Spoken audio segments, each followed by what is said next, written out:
Hi, I'm Cash with CashedOutCars, and in today's video we're going to be doing a road test with this Mazda Miata and this Porsche 944.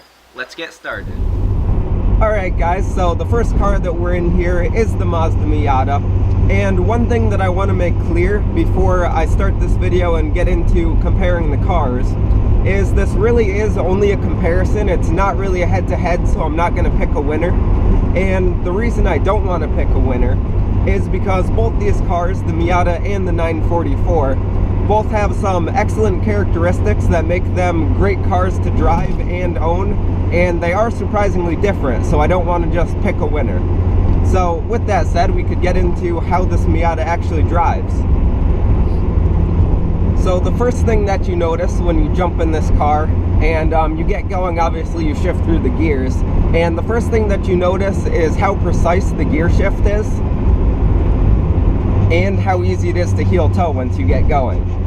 So this shifter has very short, precise throws, and it is very, very easy to heel toe with the pedal placement. I'm just rolling up to a stop sign, heel toeing, no problem. And yeah, just the clutch throw is very short and precise, and the shifter throw is the same way. It's very short and precise and very clicky. When you go into gear, you know you go into gear, and that's just a really great feeling.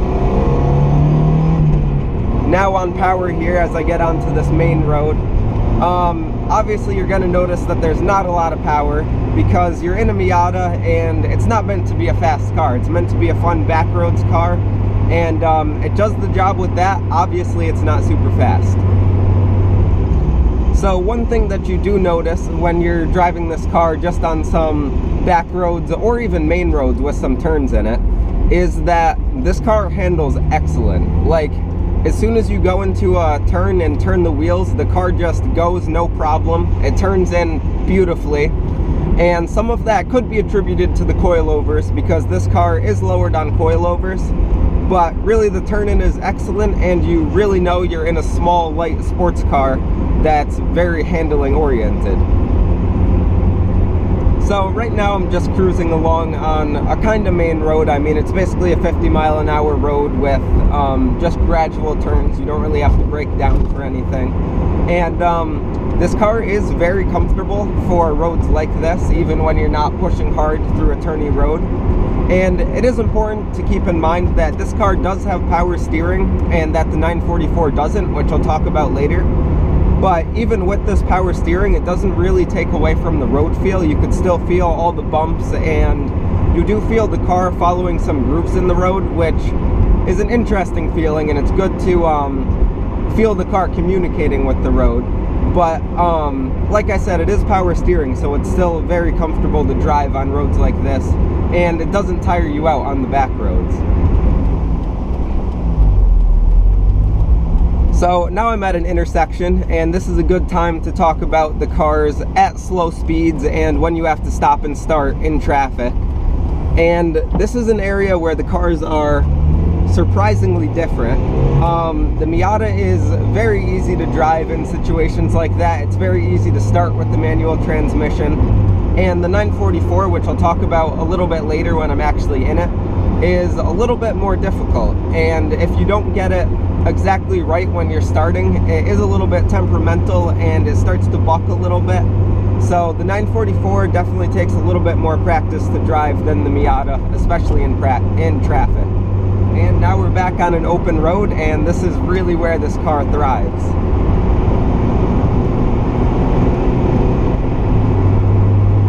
And it's roads like this where nothing will really beat a car like this in terms of driver feel and driver happiness, because I just downshift into that turn and just go for it, and it grips up, it goes well, and you're really just having a ton of fun.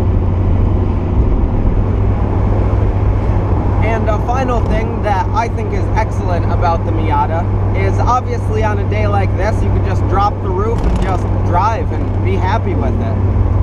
Alright guys, so now we're in the 944, and the first thing that you notice when you hop in this car, other than the loud exhaust, but obviously that's not in every 944, is that the shift throws and the clutch throw is a lot longer than the Miata, and it really feels like you're moving your arm and your leg a lot to shift. And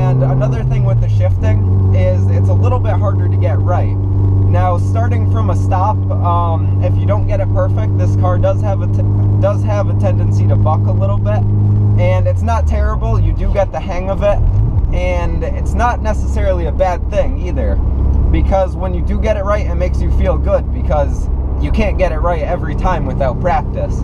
So because of that, I think that's a pretty neat characteristic about this car, but definitely something to keep in mind if you're buying one. In terms of driving and handling characteristics of this car compared to the Miata, the first thing that you'll notice is that this feels like a much bigger car than the Miata. And it is a bigger car, but you do sit up higher, and when you go to turn in for corners, there's definitely a little bit of lag. And like I keep saying, it's not a bad thing, but it's definitely a lot different than the Miata, especially a Miata on coilovers. And when you do corner hard, it does feel like a slightly heavier car, because once again, it is a slightly heavier car. But soon we'll go on some turny roads and really test that out to show you guys. So now we're on a road with some turns and some bumps, and this car doesn't have power steering, which is another difference when compared to the Miata. And because of that, it definitely takes some effort to turn, especially around parking lots. And when there are grooves in the road, this car definitely follows them, and you could really feel the front tires grabbing those grooves. So once again, that could be a good thing if you're looking for a ton of road feel, but it's also kind of a workout driving this car, which could be a pain in parking lots and on longer drives, so do keep that in mind. And also keep in mind that not all 944s have manual steering racks, and some of them are power steering.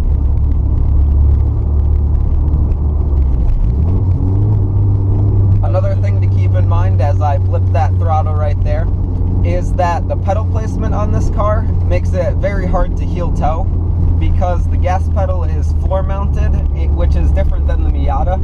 So it's a little bit hard to hit with your heel to blip the throttle to heel toe downshift.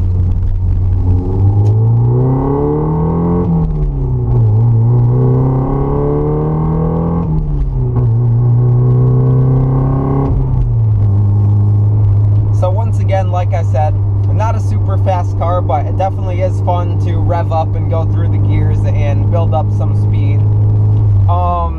In terms of power, this definitely feels pretty linear, whereas the Miata, you really have to rev up to get a little bit more power, because down low with the Miata, there's really like nothing. And that could be due to the fact that this has a bigger engine and more torque than the Miata. And also due to the fact that this is a bigger car, so it really needs that extra torque to get going.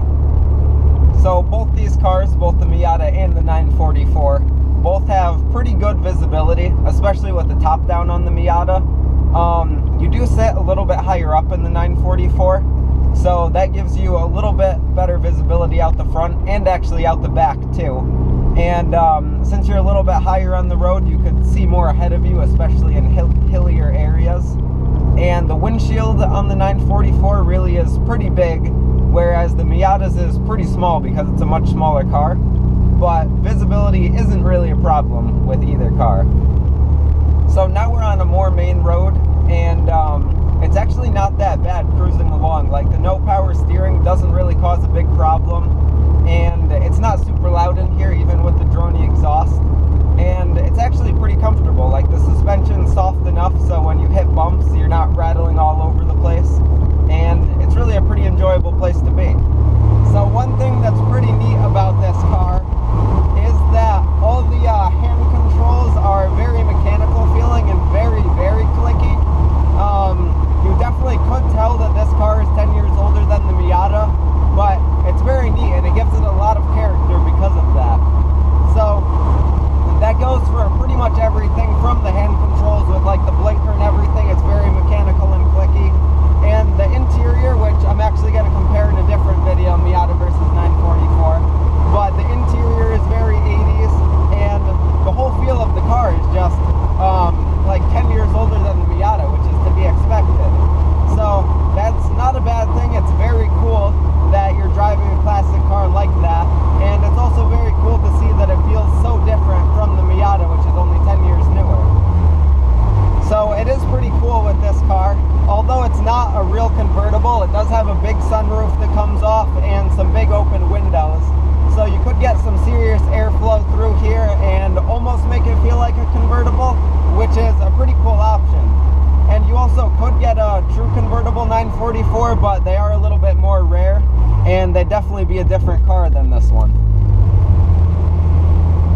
on a more windy back road, and here we'll really be able to feel how the car handles when going through some turns.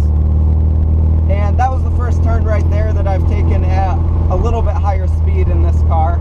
And it definitely feels a little bit floaty, but like I said, that's just, it goes along with the character of the car perfectly, and it's what you expect from a car like this.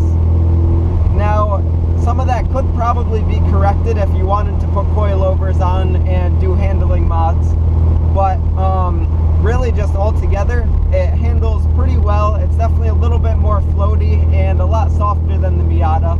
And like I said, some of that's attributed to the Miata being on coilovers. But for the car and for what it is, it's definitely a lot of fun to toss through corners and do some spirited driving with. I don't know, I like it. I like the loud exhaust. So another thing that I'm finding is every single time I drive this car, I do like it more and more, and you get more and more used to the character of the car and how it acts, and really you just enjoy it.